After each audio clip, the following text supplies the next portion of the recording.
Hi guys, we're rolling into a lesson about rounding. Our learning intentions are we will learn how to round to the nearest 10 or 100 using a number line. Secondly, we're going to understand some new terms. Now let's look at the success criteria. First, we will round using a number line. Second, we will identify the midpoint of a number line.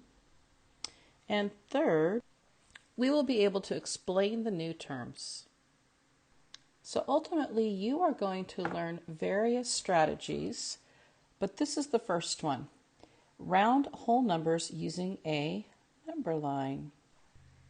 Okay, so I've just added some numbers to this number line. Before that, it's actually called an open number line, and it's open because there were no numbers on it.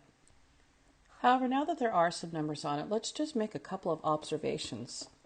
First of all, notice that the lowest number starts on the left, and as you move to the right, the numbers increase.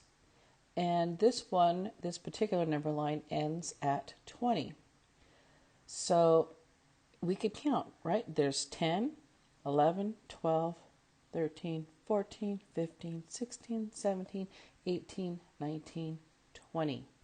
So those numbers indicate increments of 1, right? From 10 to 11 is just 1, to 12 is 1, to 13 is 1, right? We're just adding 1, so the increments are by 1.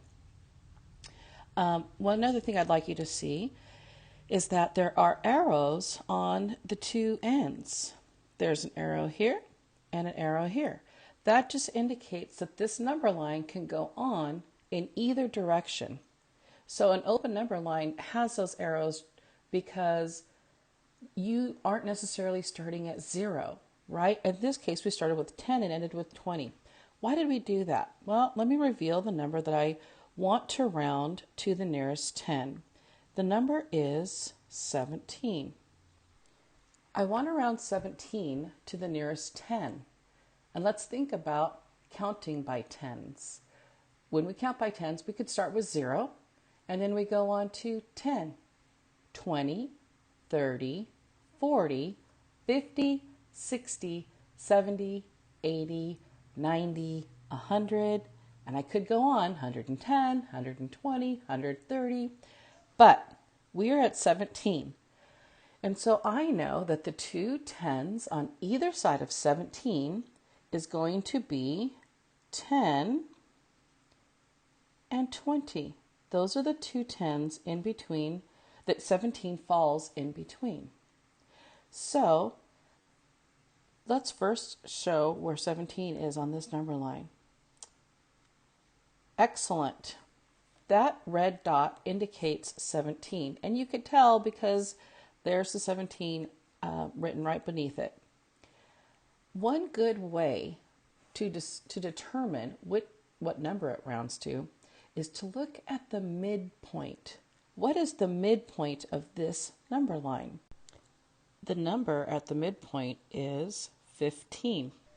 And this is a perfect point to reveal to you the rounding rules.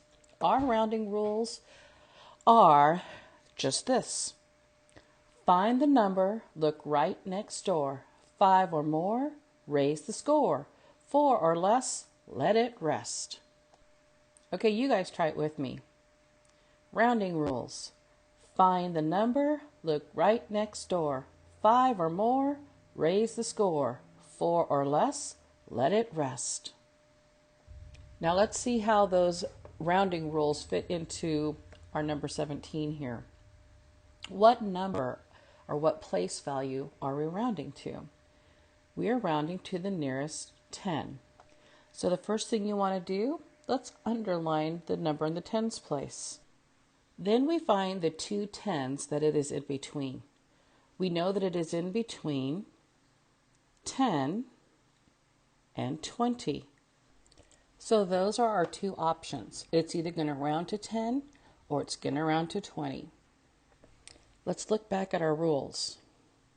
Find the number, look right next door, okay?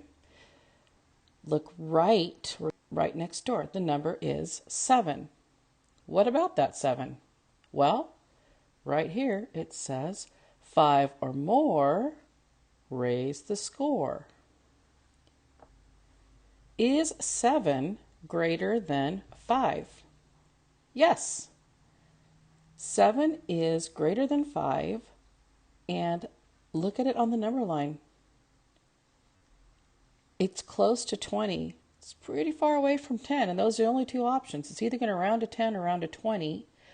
5 or more, raise the score.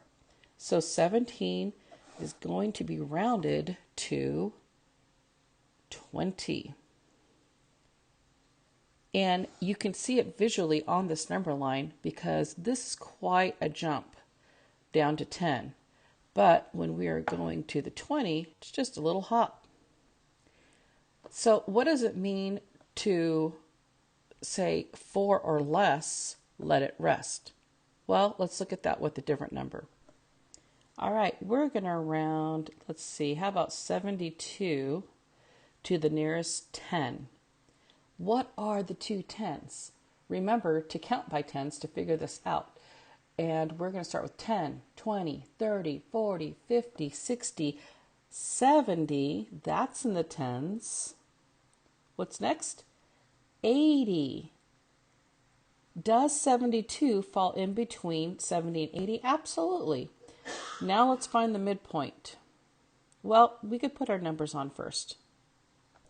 So our number is 72, excuse me, and our midpoint number is 75. Notice that the midpoint always has a 5 in it when we're rounding to the nearest 10. So thinking back to our rules, find the number, look right next door. 5 or more, raise the score. 4 or less, let it rest. We're rounding to the nearest tens.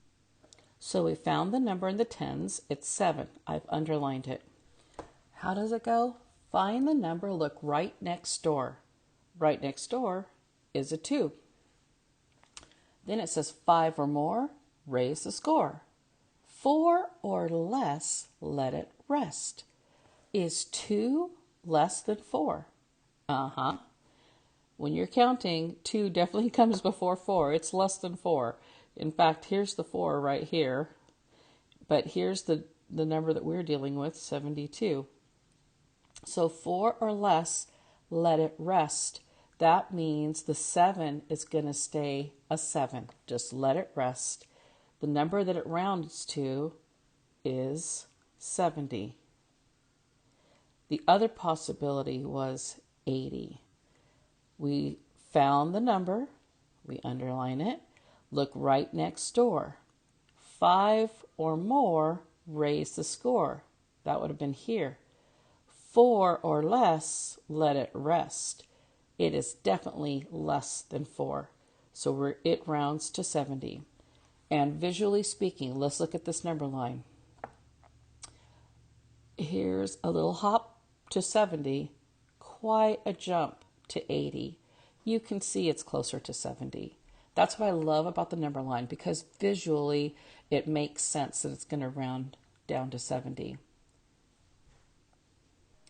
So I just want to look at one more thing before we finish, and that is the terms that you need to be able to explain in your own words. The first term is round. To round is to find a number that is about how much or about how many. At this point, you should have your notebook, your math notebook opened, and I would like for you to write the word round, R-O-U-N-D, and then write the definition next to it. After you have written the word round and the definition, I then want you to write midpoint. Midpoint, the definition is halfway between two endpoints. So if I had a number line with endpoints of 30 and 40, the midpoint in this case is 35. Halfway between two endpoints. And that is it for today, guys. I wanted to do rounding to the nearest 100. You're going to find that the rule stays the same, but we will have to look at that in our next video. Have a great day.